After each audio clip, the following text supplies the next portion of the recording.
All right, a pleasant good morning, everyone, and welcome to Night Moves here on Tony'sPicks.com, Tony'sPicks.com YouTube channel. I'm with Stacks McKelvey tonight. We're trying to drum up some action behind the scenes, Justin. We might have to invent some sports here on Monday to get us through we'll have some college basketball previews here in just a moment. And the Olympics continues as well on Monday. It is a holiday. Justin, when President's Day, I thought of remember the NBA would have a big game on they'd always have some games. Now that's the All-Star game, and in a couple of years they're saying that this is going to be the day after the Super Bowl. This is when they want to push it back to get one more week of games and then make the Super Bowl the day before this holiday right here. So everybody, remember, they always said, hey, let's get the next day off.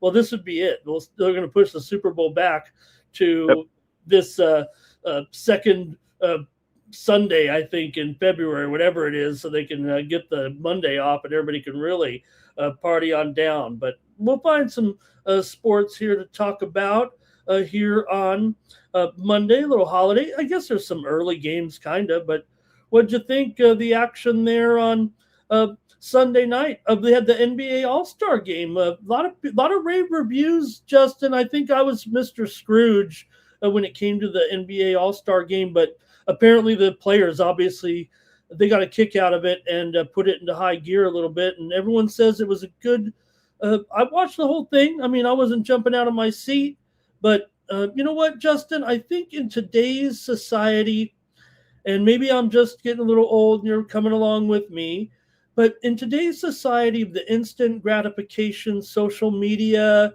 we want it now, high stakes, short return. Maybe 12-minute games are the answer. Maybe we'll just dump the whole regular season and just play a bunch of 3 and 14 tournaments to determine the NBA champion. We'll have a round robin. I don't know. It was fun for one night. Everybody seemed to get a kick out of it. I think we're going to be stuck with this format for a while because everyone seemed to like it. The players were trying hard. I lost with Team World. I'll admit it. They looked less motivated than the U.S. teams. I thought the young stars were pretty good there, Justin, getting it done with Ant-Man. And why didn't you see that one coming? A big-time star, in that fast format. You saw the guys who could really fill it up. Kawhi had 31 points in that one game, and the game's only 12 minutes long. I mean, that'd be the equivalent of scoring 124 points in a real NBA game. Yeah, I don't know if we got too deep into it yesterday. I'm just not a huge all-star the way it's the festivities and all that. I'm just not huge on it. But I did catch the last 10 minutes. I was up too. I just chose not to watch it. I would think I was binge watching something else. I can't even remember. But I caught the last 10 minutes, and I'm glad I did because I'm a huge Ant fan. I like his game. Y'all know, and don't know, I'm from born and raised in Augusta, so I'm a huge all Atlanta teams, as you can see. So Ant went to Georgia, so I don't know. I just like his game, and then he got the MVP. So then I was mad that I just didn't want to be a homer, and I wanted to bet his MVP, but I was like, nah. I just felt like it was a donation, like trying to find an MVP who's going to take it serious. But so I wasn't mad that I missed the opportunity on betting on my guy, but it's my guy, Ant, so I was happy to see it. Well, it came out, and of course, the world did come out there pretty quick with Wemby, and Wemby did kind of set the tone. Now, he was the favorite to win the MVP of the whole thing, and he was the only one kind of looking out there like he was playing hard at first. And in fact, that's kind of what Ant said at the end. He said, we saw Wemby out here kind of taking it seriously, so we wanted to take it kind of seriously. And like I said, it just seems to me like, maybe because the games were shorter and they had and I don't know. I like playing. I think basketball should be timed, because if you play things like the Elam ending, or if you're playing to a set score, that just means you might be better on offense than the other. That takes away from guys who actually play defense in basketball, and that's what I like. Now, we know that all-star games are not about defense necessarily, but I think basketball still should be a timed game, and not have a target score. So that part I did like about at least the NBA All-Star game, and I think they had to win by 3 or something like that. But it was they did a nice job, and I was pretty critical of it. So I'll say I was a little bit wrong, because I was kind of like saying like you, and like I'd rather have a traditional basketball game. I mean, they didn't have, if anything, it was a little bit more intense. You didn't have that, I know you've watched some All-Star games, and it didn't have that feel, Justin, of the 48-minute game where, the guys are kind of lollygagging up in the court. Half the time they're throwing good alley-oops, but then other times they're like, oh, let's try this. Woo! They're like behind their back, between their legs, off the backboard. And they're like, oh, in 1 minute it works good, and then the next minute, because they're just not. So they were trying a little bit harder because of the, finality of it all, with just a 12-minute game. And basically it was 4 12-minute games there. And we did get a decided result. And there was even a point spread at the end. They issued a point spread out there, for the last game of the night. But the USA Stars, the young kids, right, beat the old heads, if you will. And if anything, Justin, the old heads were too tired, I think, for the end of the game. It was 47-21 in the championship. So really was no contest there. But the first game went overtime. Team World kind of came out, and they got into a battle with the young USA Stars. And then the Stripes beat the Stars. The old guys beat the young guys in the first game, 42-40. And then the Stripes came back and beat Team World with a dramatic finish. Team World actually had to win by 3 points in order to advance. So the USA Stripes could have actually lost the game there by 2 and still advanced. But then when they got to it, the Stars, the young players with Maxey, also had a very nice game there in the final game in that. So I think they'll probably do something like this again. I would imagine next year with the same kind of format. Maybe the same exact format, actually. So it was okay. And I had Team World, but I get it now with the way things went. I guess it could have went either way. It was a entertaining night there for sure at the NBA All-Star game. Okay, hey, how about some action from Sunday in college basketball? We were on the show here last night, Justin, trying to give out some winners here, and we saw some good games on Sunday. Maybe get some of your take on some of these contests that we saw. We didn't hit them all right, but did have some winners here on the show from last night anyway. And also some of the big games, if we didn't get it wrong, kind of want to mention some of those finals in there from yesterday, including Illinois they beat up on Indiana there pretty much early on there. Also, we saw Rutgers get past Maryland yesterday, Cincinnati past Utah. So like we said, it wasn't a great card necessarily there. What went on for you on Sunday? Anything exciting? No, I watched a lot of basketball yesterday. Seems like I'm still day 2. I'm still on the struggle bus a little bit. Only got one winner yesterday. Dropped my premium. I still like the Campbell though. I had a premium on Campbell. I didn't give it out on the show because I had a premium on it. But Belmont got through. Huh?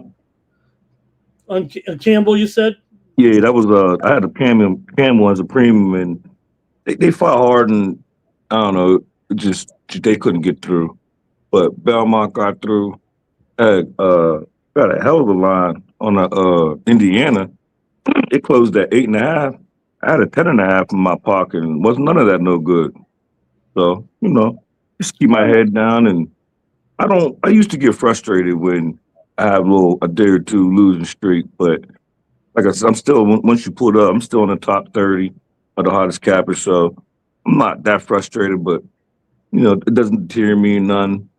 I just don't like these slates right now, but I'm ready for everything. But I found a couple games today that like 2 or 3 or 4 like that I kind of like today. So we're gonna get back into it. Day Let's 2 go. of night moves. We'll go over to Tony'sPicks.com and take a look at the handicappers that did well here on Sunday. Shout them out. We'll take a look at our board and our games here for a Monday. Yeah, hey, we nailed that Belmont Murray State game. I guess that'd be the lead, huh? You had Belmont. Did You you see called that it. game? Yeah, they crushed them, and I said it would go under, and it did. So I think we got But that right on. here's the crazy thing about that game. Belmont was down like 15 at halftime, and they won by 17. They put up 63 points in the second half. Like, when have you seen something like that's a 32-point swing? That's Justin, I keep saying it though on pretty much every show. There is a lot of comebacks right now in college basketball. I mean, you're seeing it almost on a nightly basis. Teams are just coming back from the dead every time in the second. I mean, you almost want to make sure you're hanging out, and even the games you might not be betting, and just look for these opportunities. I mean, teams are coming back from massive deficits. It seems like night after night in some of these games. Man, it's just been wild. Let's see who did well over here on Sunday. Man, Ron Crawford, huge day for Ron. All right, Ron. okay, Ron. 8-2 yesterday. Kevin Thomas 2-0-1. Brian Bittler 1-0. Al Ninos 1-0. Double shooty 1-2. Last 30 days, Ron is please click in at 67%. He's up 13 2/3 units. There's Brian Bittler double shooty up there. Nick Lagaretto, Smills Young ready to go. We're back in action. The UFC this weekend. They're going to Houston this week for the UFC card. Shane Mickle up there. I'm hanging on there. I've been at a rough weekend. I'm going to have to pick it up here, Stacks. So we'll have to get your opinions and help me out on these games. Last 30 days here on the site. Stephen Duncan's up there. Nick Lagaretto's double shoot. There's Justin up there, 12.5 units still over the last 30 days. Let's be clear here. Getting it done right now. You can just make the plays here, and you'll be just fine doing that with Justin here. And you see the leaders here. Hey, click on the All Cappers tab. Find the handicapper of your choice. Click on their handicapper profile page, and that's how you get signed up over at Tony'sPicks.com. Use the promo code TonyT at checkout to save 15% off all premium pick packages, including those from Justin and I here on Monday. We're going to go through, hopefully give you some winners right now on the show, but we'll have our best picks over at Tony'sPicks.com here, including some day games for the action here on Monday. Okay, and let's say who else is joining us in the chat, Justin? Make sure we got everybody ready to go and get our previews ready here. But let's say hello to anybody we missed over there. MJ. Speaking of MJ, I don't know if you caught this. I know you might have caught it, but it should actually be one of our lead stories here, Justin. But the Daytona 500, I know I set you up with some poor picks, but we did see the winner there of the Daytona 500, Justin, not only was Tyler Reddick, but I don't know if you caught the end of the race, but the winning owner of the team was Michael Jordan, winning for the first time at Daytona. MJ had 4 entries in the race. He had a good team in there, and he got help from some of those teammates, but Tyler Reddick took advantage on a late pass in a crash-filled last lap, and Michael Jordan lifted the big trophy there.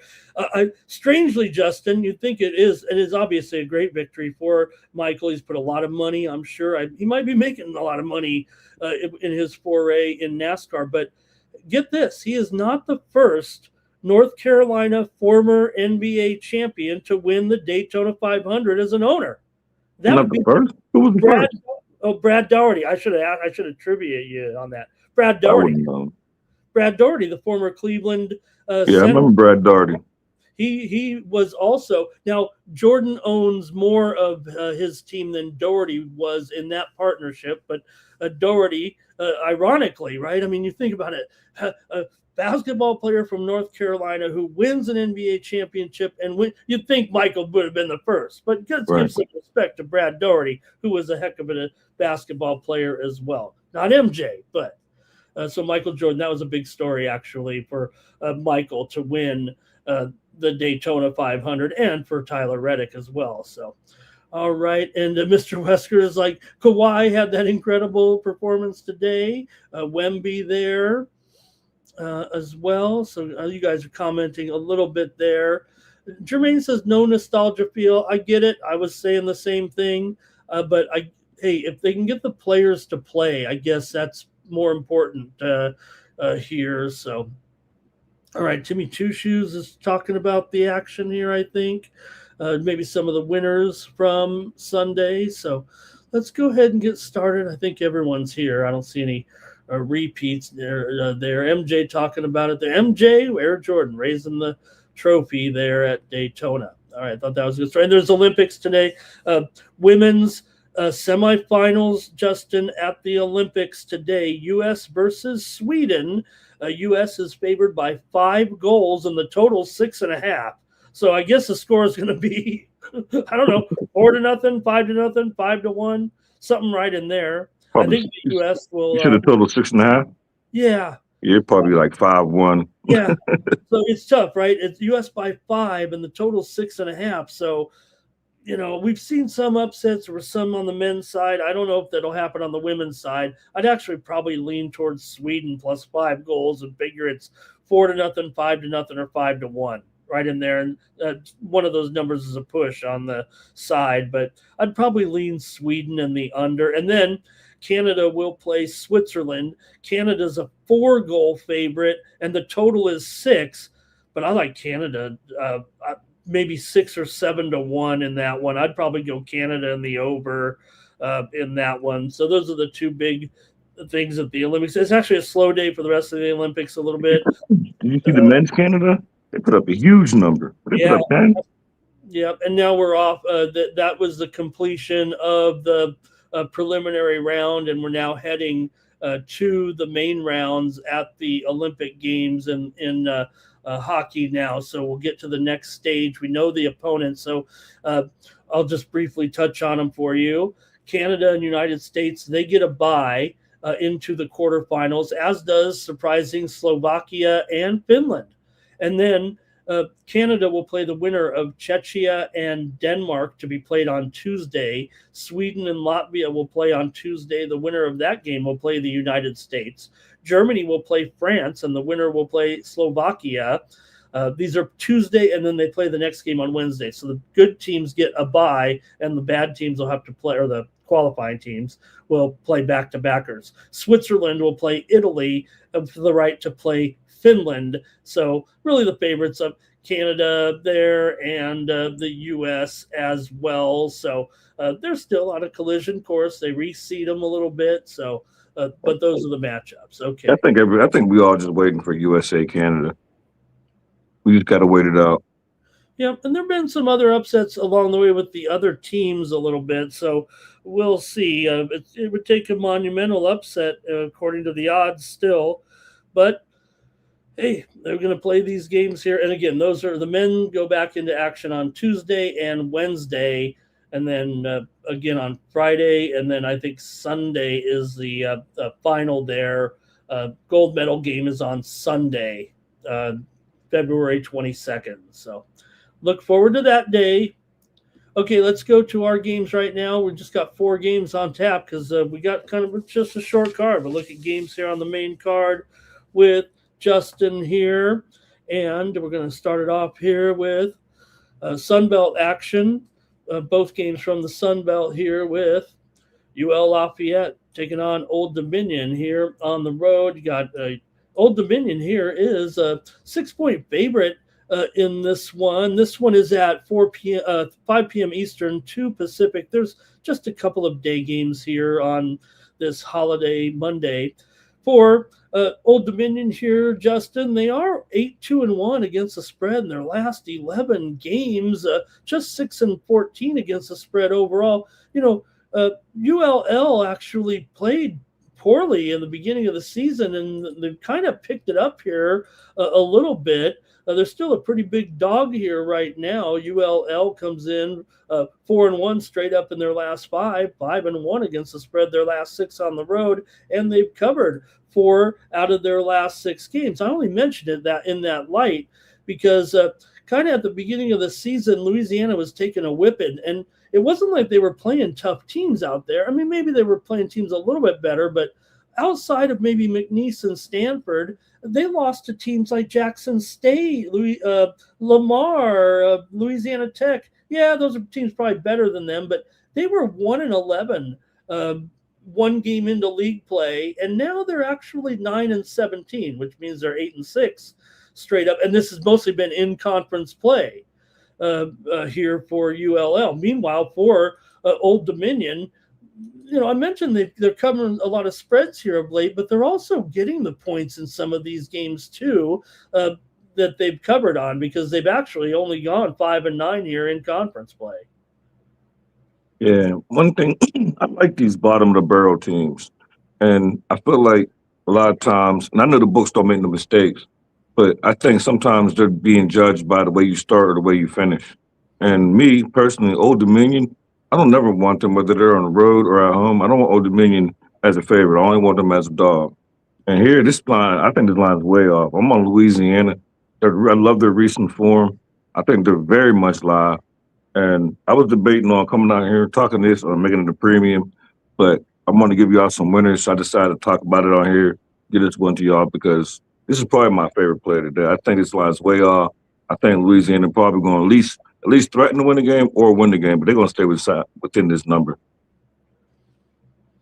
Yeah, I mean, you could look at it as these teams have the same record, but again, it just feels like ever since conference play, ULL actually has been, pretty strong here actually. And right now they're just sitting at 6-7, but Old Dominion is at 5-9. And like I said, the wins have been coming. ULL is on an upward trajectory here towards the second half of the season. And Old Dominion, they're kind of they're not even flatlining. It feels like they're kind of going down here a little bit, where, I think this should be more closely rated than it actually is. Louisiana did lose their last game against Coastal at home. It was close, but before that, they had wins over Georgia State, Georgia Southern, JMU, and they won their game in the Sun Belt MAC Challenge over the weekend, that where the Sun Belt actually won 10 of the 13 games against the MAC conference. I mentioned that, Justin, because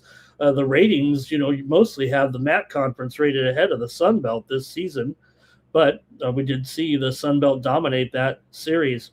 I'm going to take the over here in this one. Old Dominion's 15-11 to the over. Now, ULL is 4-9 to the under on the road, but again, I think that was more so what we saw earlier in the season, because right now they just went over in their last 2 against Central Michigan and Coastal, and they've gone over in 6 of their last 4 6 of their last 10 and 4 of their last 6. Old Dominion's gone over in 6 of their last 9 and 6 of their last 8 at home.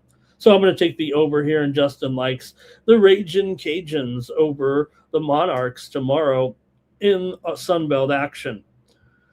Okay, and now we're in the evening game and the bigger game here in the Sun Belt tonight, Justin. This features, right now, important game for South Alabama. They're currently in first place, basically tied with Appalachian State. South Alabama maybe percentage points ahead. They're 9-4. Appalachian State's 2 games in hand at 10-5, but they're off here, and these guys will catch up 1 game at least. But it is on the road at Marshall. Marshall's only down in 4th place. They're 8-5, so they're basically just 1 game back of these teams right now, South Alabama and Appalachian State. And Troy's in the mix as well. Texas State is 9-6. A lot of these teams have chances to win this conference regular season.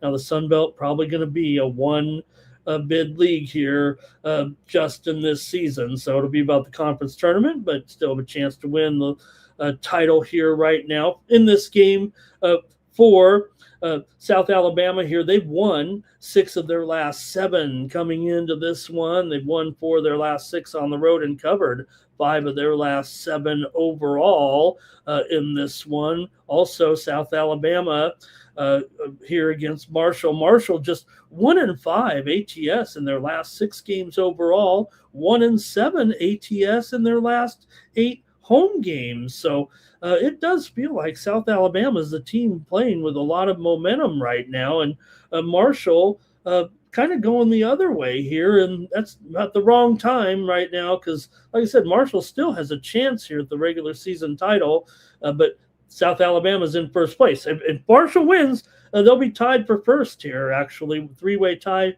for first. Or, well, technically, I guess it'd be a 3-way tie for first right now if Marshall wins. A 4-way tie because Appalachian State, even though 2 games in hand, they have 1 loss and 1 extra loss and 1 extra win.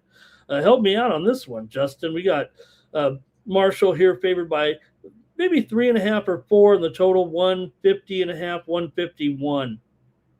Yeah, I'm looking at this game, and I'm gonna try to target a total. Well, I'm not gonna try. I'm gonna target a total, and I like taking Marshall overs. And when I looked at this, I seen 151. I'm thinking 151 going back and forth. 151. I think I seen it 152.5. But I'm gonna be on the over. If you look at this number alone, it's something that I started doing more recently. The last 4 games that Marshall done played, they went over this number. We didn't see Marshall at home put up some big numbers back in January, like 22nd or something like that. They didn't put up 115 points. Mm-hmm. So I like the over. I think South Alabama, I think they're going to contribute. They play fast. Marshall don't play no defense. That's why their overs is going over because of the lack of defense that they're playing. So give me more at home. Give me Marshall. Give me the over 151 or whatever the recent numbers. I don't know if it moved since we came on here. I'll be on the over.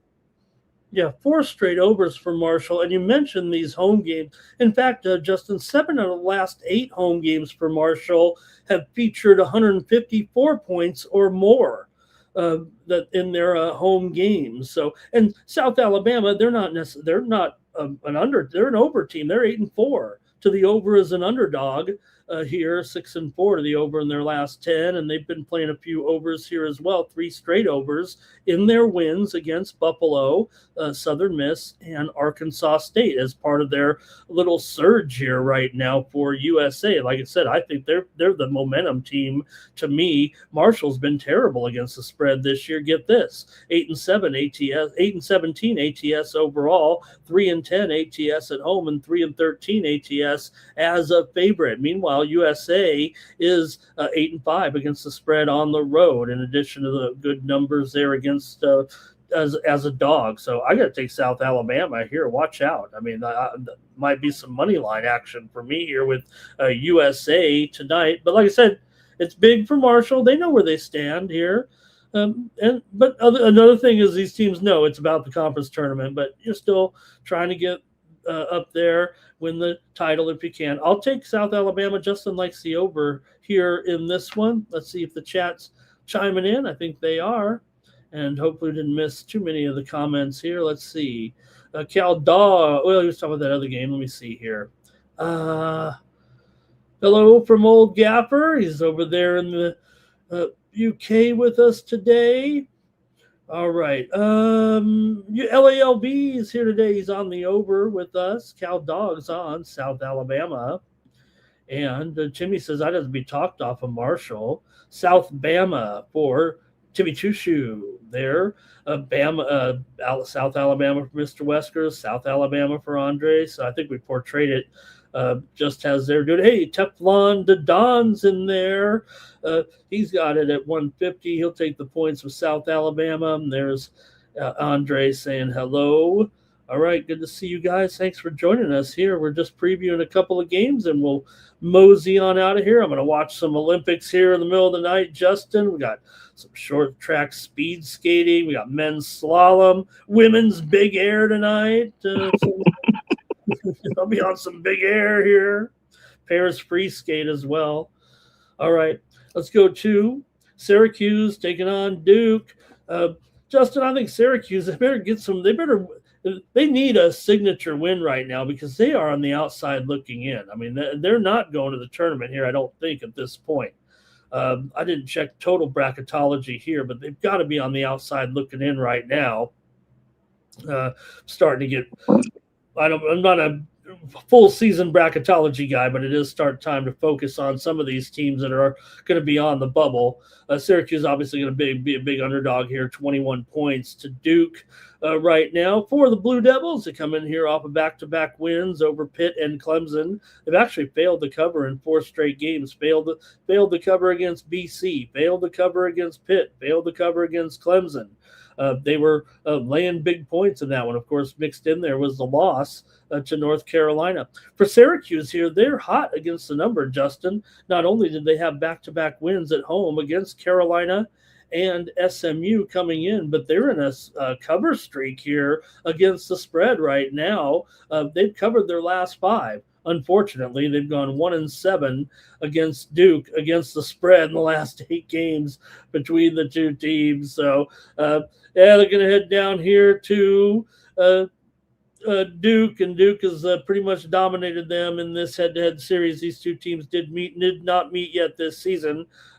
Duke won here back in 24, 86-66, won at Syracuse 83-54 last year, but Duke's gone under in 6 straight. 8 of the last 12 meetings between these two teams have gone over. Syracuse has gone over in 9 of their last 12, but Duke has been a hardcore under this season, Justin. 7-18 to the under, including 5-15 to the under as a favorite, 5-11 to the under at home. It's just that Syracuse is 6-2 to the over on the road. So, hey, they're not winning very many games, but Syracuse has been very competitive. They covered against UNC, covered against UVA. Both those games they were getting short double digits and covered in both those. And, well, Duke has been kind of caught laying a few too many.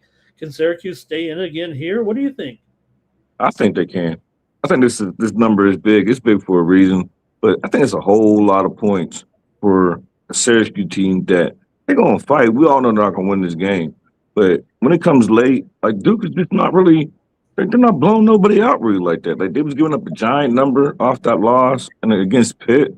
And Pitt is horrible, and it was like I wanted to go to that game because it was right here in Pitt, and I don't know. Duke's just. They're not the Duke of the old years. I mean, they got the Boozer boys. They're a really good team, but I just don't think they're like top 5 team where you laying 21 points to some Syracuse. So I'll be on Syracuse. As of right now, it's just a lean. I haven't bet it yet, but that's the way I'm looking. I'm looking towards Cuse. I would like to get a couple more, like hopefully, but I think it's going the opposite way. I think it's going against me. I think it's going down. I wanted a couple more points. Yeah, yeah, I mean, I'm looking at the movement here. It actually, to me, looks like it. Right now, it's at, for the most part, 19.5. I mean, it might be 20 at some spots. I got to take a point off of that thing I put in there. I was typing this in while watching some skating earlier. Maybe it's gone down to 142.5. So you're right. You're right. That's what I'm saying. I wanted more points, but the line moving towards Syracuse. So, because I think I seen a 21.5 first. So. Mm-hmm. And my whole thought was I was hoping when I looked at it, I was hoping to get like a 23. Now that's far gone. I probably missed my number, but I don't know. I think even 19, the current number that it's at, 19, 20, 19.5, I think all that should be good. Yeah. Unless this Duke's feel-good story, they just come out here and win like 90-45. Yeah. And look, Syracuse has been playing a few overs here, but Duke is just at home. The defense is kind of relentless. So 143, and we're like some of these Duke games here of late. I mean, they're holding teams to, you mentioned it. I mean, they beat Pitt 70-54. They beat Clemson 67-54, held BC to 49, held Virginia Tech to 52. No, they're not blowing them out. You know, like I said, they're on the offensive end. I failed to mention it, but I mean, 67-54, Clemson got the money. 70-54, Pitt got the money. 67-49, BC got the money. And even in the game against Virginia Tech, these are just the recent ones, right? They won by 14. They were laying 12.5. Okay, they got the money in that one, but it was still very, very close. And the lower score it goes, Justin, the better those points look.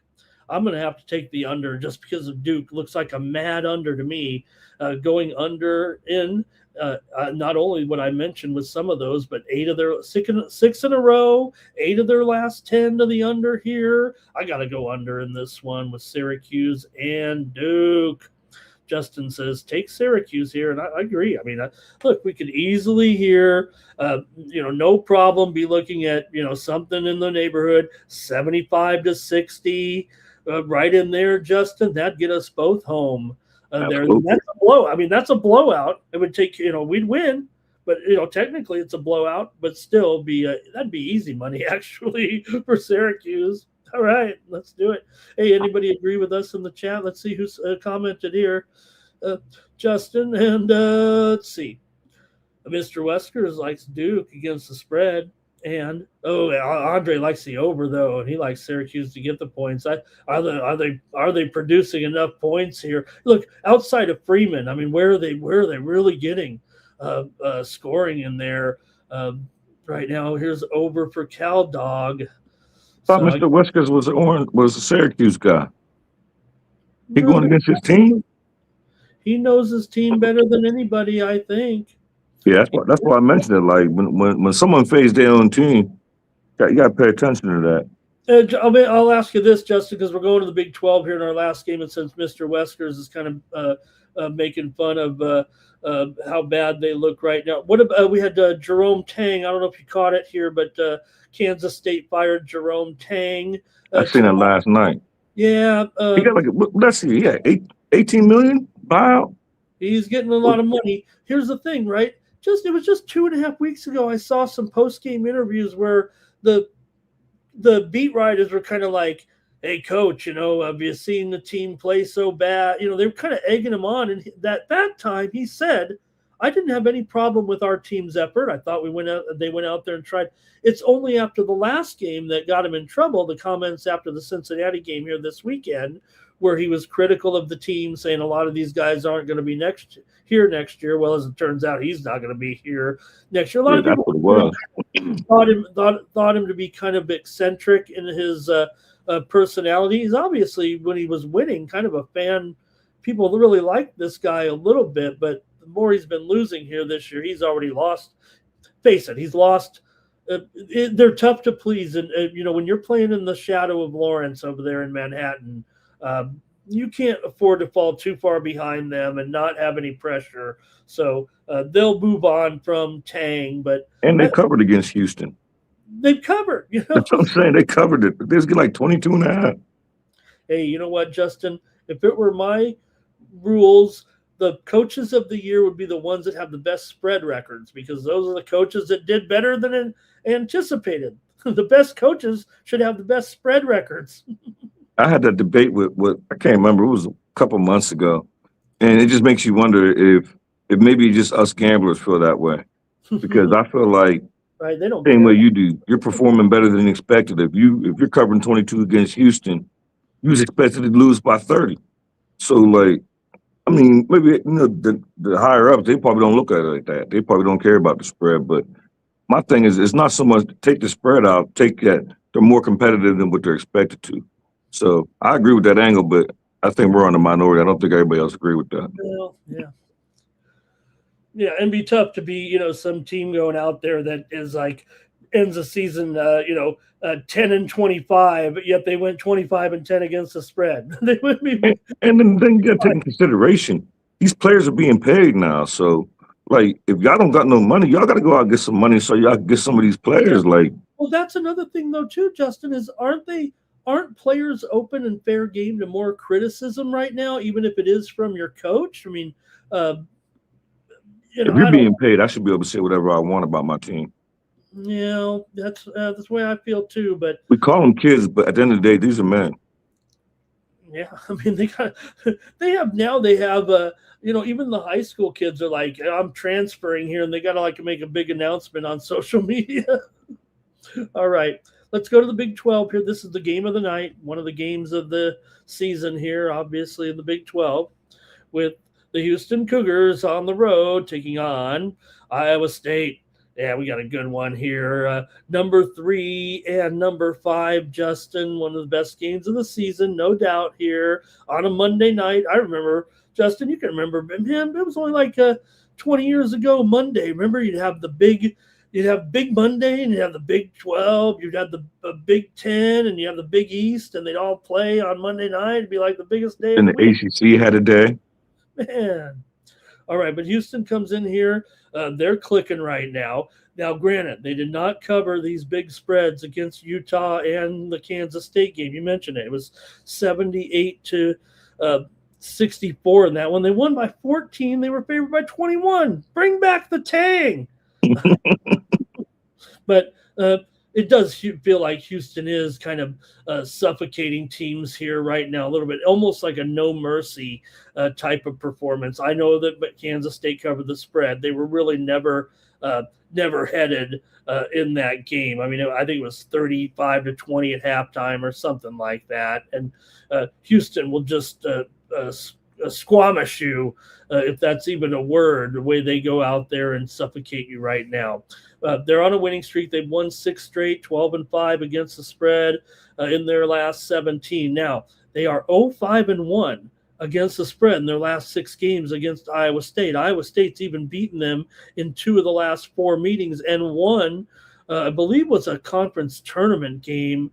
Was that last year, a conference tournament, or was that the end? I'm going to look it up here unless you remember. But I don't remember. Okay, nonetheless, the Cyclones have been a little bit a thorn in the side of the Cougars. The Cougars don't lose many games. We know that. But let me just sneak a peek here. I'm pretty sure somebody's probably yelling at me in the chat. Yeah, it was actually in the regular season. Let's see here.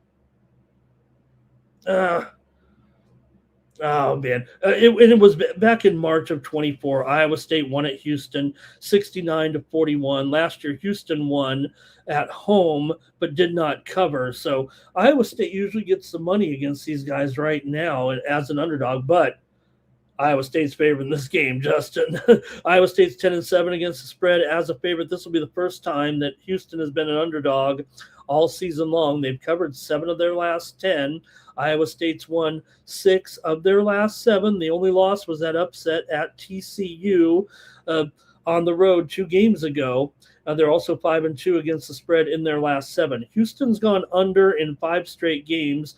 Iowa State's gone under in 6 of their last 7, and 4 of the last 5 meetings between these two teams have gone under. It does kind of reek of under, but Iowa State at home does kind of play some higher scoring games. It's just that they don't play the Houston Cougars every game. So what do you think here in this one, Justin? Iowa State is 5-11 to the under as a favorite here.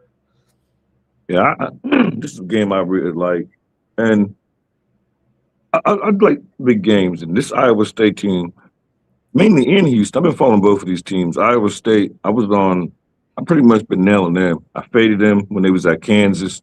Then in the revenge game just last week, they beat up on Kansas. The revenge games back in Iowa State, blew them out. And the fact that they won by 18 got Houston coming in here, I'm gonna be on Houston. Houston as a dog, I just feel like you can't go wrong with Houston as a dog. Iowa State and Big 12, that's when they shoot their worst free throw percentages. If you look at their stats at home and in Big 12, so you're gonna give me almost a full possession with Houston plus 2.5. I got plus 2.5 when I bet it, and I was hoping. And the funny thing is, it's moving towards Iowa State, because when I first looked at it, Houston was plus 1.5 last night, and I almost jumped. Well, not last night, yesterday. I almost jumped on it, and I said, you know what? I'm gonna wait, because everyone gonna look at Iowa State jumping on Kansas, beat them by 18. Iowa State at home, 14-0. I never lost a game this year at home. I get it, but they could win this game. But to win this game by 3 or more, I can't see it done. I'm gonna be on the Houston Cougars. I got plus 2.5. If it goes any higher, I'll probably sprinkle the money line. Yeah, there's no doubt that this one kind of reeks of, Houston here. Like I said, first time an underdog all season. I mean, that's got to attract some attention here. Obviously, with both these teams, you got top defenses for sure in this one. I mean, Houston's number 2 in the country in scoring defense, even though Iowa State is only a top 100 team in points allowed. They still, top 40 in interior defense, top 50 in 3-point defense. So really, it's just more, I think, the tempo of their games. And man, it does seem like clamp down city here still for both. I still got to go under. I'm trying to make an excuse maybe here a little bit that Iowa State can put up some points, and that if it does, maybe it will lead to a win. If it turns out a high scoring game, I think that means Houston has failed to do its job here, even though Iowa State is the under team. I'm going to go under here. I don't know if it's obvious under. Like I said, these Iowa State games are definitely going under. It's just that a lot of their home conference games have a tendency to flare over, but right now it's not. So a low number.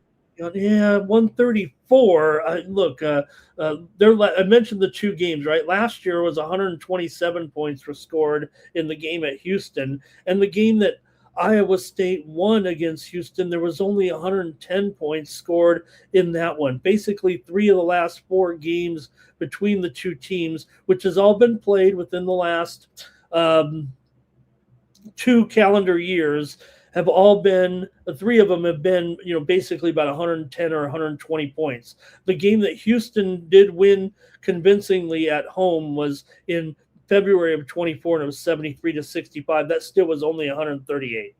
So I'm going to try the under here in this one. Joshua Jefferson is a very unheralded player for Iowa. I think he is unheralded. I mean, but he feels like a player of the year candidate to me. Let's see what the chat says in this one. Should be the game of the night here. I'm curious who the chat on. Yeah, they said. Let's see where I'm starting off here. Timmy Chushu says on Houston, and can I talk him off of it? I don't know. Like I said, Justin's taking Houston here. You don't get him as a dog. That's just it. I mean, Iowa State could find a way to win this game and not cover. It could be, something coming down the wire here. Why wouldn't it be with these 2 right now? You got 2 of the top 5 teams in the country. Andre is on Iowa State. LALB likes the over. Andre may be going under here. Total did move up, says Timmy Two Shoes. I think anyone who's betting Iowa State, in my opinion, I think they better just take the money line. Oh, good point.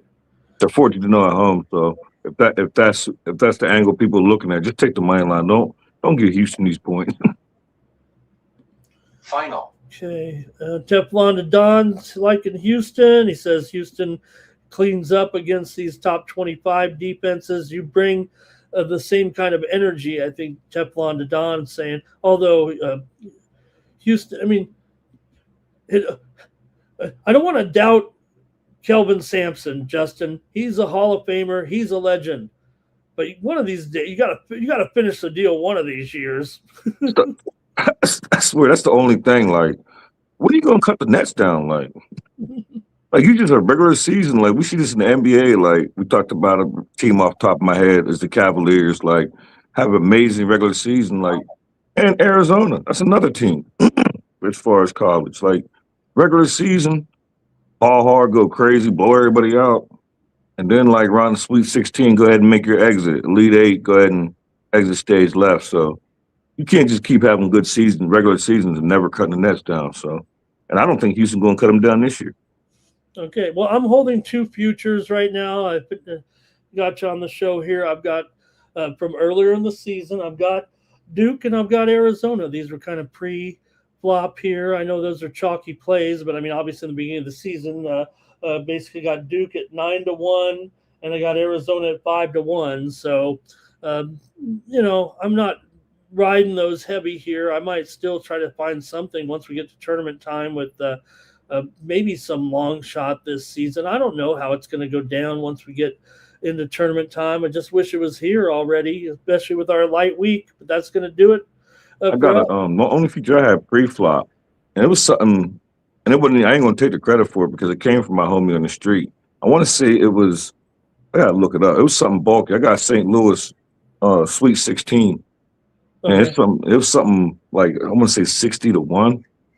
And all I did was tell my homie text and said, you gotta look at the St. Louis team pre-flop. And he said he took him to the Elite Eight. But I was like, no, I bumped it up a little bit because when Tommy texted me pre-flop before the season started, I didn't know much about the St. Louis team. So now that I'm looking at it, I'm like, so I just sprinkled it. Now I'm mad that I just sprinkled it because I'm definitely gonna get a chance to hedge. Yeah, for sure. I mean, you're looking 100%. at really one of the few, uh, mid majors that's a legit top 25 team right now. Anyway, they found their way in there, and it does feel pretty legit. I mean, they've obviously got uh, you know a great starting lineup in there. So, all right. Thanks to everybody in the chat, Justin. And we'll go over here one more time to Tony'sPicks.com. And let me bring you up here. We don't have to look at me there. Uh, Go ahead and let me get Justin up here. And you talk about what's going on this week. We'll find some plays this week, Justin, with the action here. You're up 12.5 units over the last 30 days. You're cranking here in some winning picks as well. So what's going on over at Tony's this week? We'll be back in action in the NBA by Thursday here, but we got college. Yeah, I'm gonna be here. I'm gonna be here on Night Moves. Start doing a lot more shows. I'm gonna have as far as premiums. I'm gonna have a best bet and I guess we only got one sport. I'm gonna have best bet and I'm gonna have a 3-pack all in college. So you can be looking for 4 plays. We always talk about Paris up, and I'm gonna keep it 100 right now. I'm on the lead on the 30 days. I made the cut, but if you look at the last 7 days last week, so you might want to not pair me up. Pair somebody else up. Alessandro's on there. Ron Crawford burning it down. Check out Ron Crawford soccer too. So go ahead and look at that up. So Paris up. Wait till I get hot before you start pairing me up. But I'm on a little 2-day losing streak, but fully confident I'm gonna have a big week. Even with no NBA, no hockey, I'm still gonna have a big week. But wait till I heat back up, and then go to Tony's checkout, get 15% off, and always get 2 for 1. 2 for 1 always is better than 1. I say that all the time. When I was on a happy hour, you can't beat that nothing in life. 2 is always better than 1. Get your hottest cappers, your favorite cappers. So, look for me, look at my premiums. Then when I get hot, pair me up with Yonder, pair me up with Uncle Ron, Uncle Ramon, Tony, pair me up with Tony. Maybe he could carry me a little bit. So, we here. I'll be on here a few more times this week. Hopefully we get DeAndre on here. I'm gonna step on the happy hour this week. You can look for me. So expect to see this face. Right, that's gonna do it for Justin and I here on Night Moves. We're back tomorrow. Preview the action on Tuesday. We'll make it through. And before you know it, there'll be some big cards here again later this week in college basketball as well. And then we'll get to the NBA and hockey will be back up before you know it. And then baseball before you know it here too as we get ready for the MLB season. The big news out here, Justin, my Padres are going with known locker room cancer, Nick Castellanos, but maybe it'll work out. I can't wait for the Braves to hurt my heart again this year. Can't wait. Saw Acuna there. Wasn't Acuna at the Bad Bunny show? He was one of the dancers, I think, out there. One of the he was out there. Guys. When I seen him out there, I was like, he's going to get hurt. Thanks to everybody in the chat. LALB's going with those boring Dodgers. We won't let that happen. Justin and I are not going to let that happen here.